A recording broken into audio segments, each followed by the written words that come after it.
Wabarakatuh. Saya Muhammad Adyanda F F, mahasiswa psikologi H 2018. Dalam kesempatan ini, saya akan membahas tentang DID. Hey there!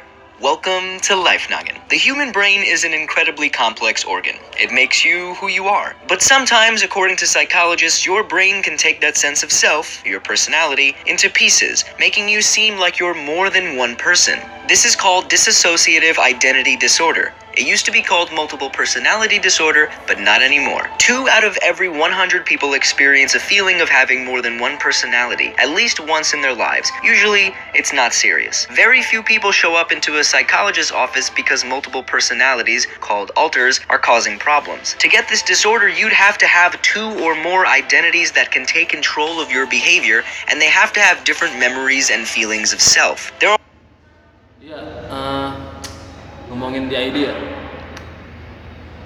Kalau kata orang-orang mah nih ya, denger aja sih. Kalau DID itu buat saya itu kayak sebuah kinerja otak yang kompleks yang mengakibatkan seseorang menjadi dua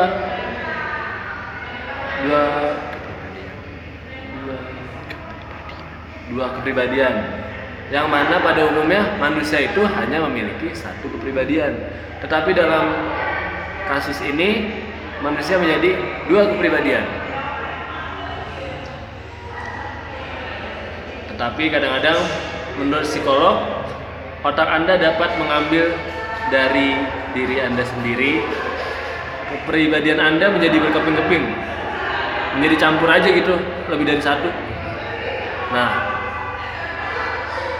banyak orang yang mengalami ini lalu datang ke psikolog, tentunya memberikan keluhannya tentang DID yang ia alami ini. Tetapi gejala ini biasanya tidak serius. Sangat sedikit orang yang datang ke kantor psikolog karena kepribadian ganda atau biasa disebut alter ego. Nah, bisa dibedain nih. Kalau DID itu secara sadar. Oh, tidak sadar ternyata. Nah, kalau alter ego itu secara sadar. only a few people who have actually been documented with this psychological condition, but you've probably heard of it thanks to movies and television. In the movies, characters' multiple personalities can talk to each other, but in real life, only the single personality can talk. Think of DID as multiple people trying to share one single phone. Only one can talk at a time, and when one has the phone, the others can't hear anything. This is why psychologists often find people with DID have gaps in their memory. When the alters are in charge of their body, they don't remember anything. No one really knows exactly why someone's personality would fragment like this, but it is a hot debate in the mental health field. The manual for psychologists, called DSM, says it could be caused by trauma during childhood, but some psychiatrists think DID doesn't exist at all. Instead, they think it's a product of the stories we read and see. In the 1950s, a best-selling book had a character with multiple personalities, and psychologists saw many patients believing they had them too. It happens again and again, with the last personality fad popping up in the 1990s.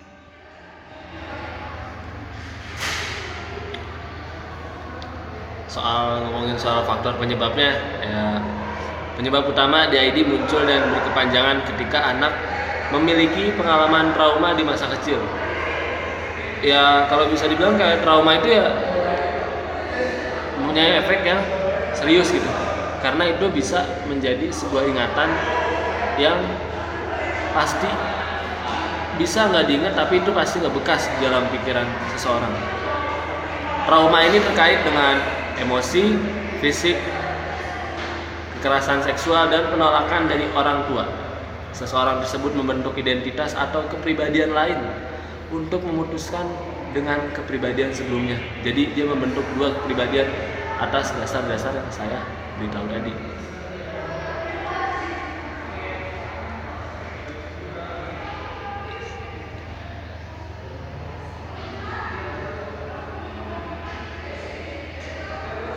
Hollywood released dozens of movies with dissociative identities in them. On the other hand, studies have scanned the brains of patients and measured their skin's ability to conduct electricity, and found that they might change depending on the alter in control. So the jury is still out. The reason psychologists call them alters and not personalities is because the patients don't really have 2 or 3 or 5 separate personalities inside one head. Instead, it's a single personality broken into pieces, like fragments of a dish that's been broken. Each alter has a part of the single personality, meaning each alter might have a different mood, age, level of education, name, or even gender. The alters are having trouble working together to make a whole person, but each alone has their own experiences, memories, and mannerisms. Picture a man named Jared who has dissociative identity disorder. Jared could have one alter that is a woman who needs glasses, a second who is an old British man, and a third who is a toddler that cries all the time. Jared might experience all of these fragments in his head at the same time,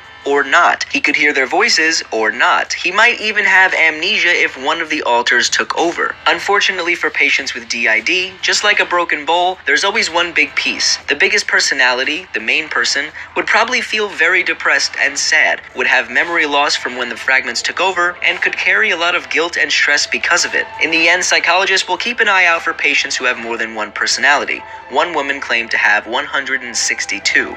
But for most of us, we'll have to be satisfied with the one we've got. This video was written by our good friend Trace Dominguez. He just made a series on fake news, which you should Inilah mengapa psikolog sering menemukan orang dengan DID memiliki celah dalam ingatan mereka. Celah ini maksudnya kayak ya celah untuk sesuatu yang lebih gitu dalam diri mereka, dalam diri seseorang itu, yaitu lebih dari satu, kayak orang itu bersifat banyak gitu.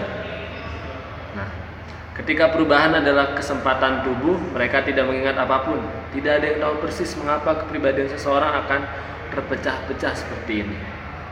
Tapi ini perdebatan hangat di bidang kesehatan mental manual untuk psikolog yang disebut DSM. Mengatakan itu bisa disebabkan oleh trauma selama masa kanak-kanak. Tetapi beberapa psikiater berpikir DID tidak ada sama sekali. Sebaliknya, mereka berpikir itu adalah produk dari cerita yang kita baca dan lihat. Penelitian telah memindai otak para pasien dan mengukur kemampuan kulit mereka untuk menghantarkan listrik, dan mereka mungkin menemukan peluang tergantung pada perubahan dalam kontrol. Jadi ya kepribadian mereka itu lebih dari satu.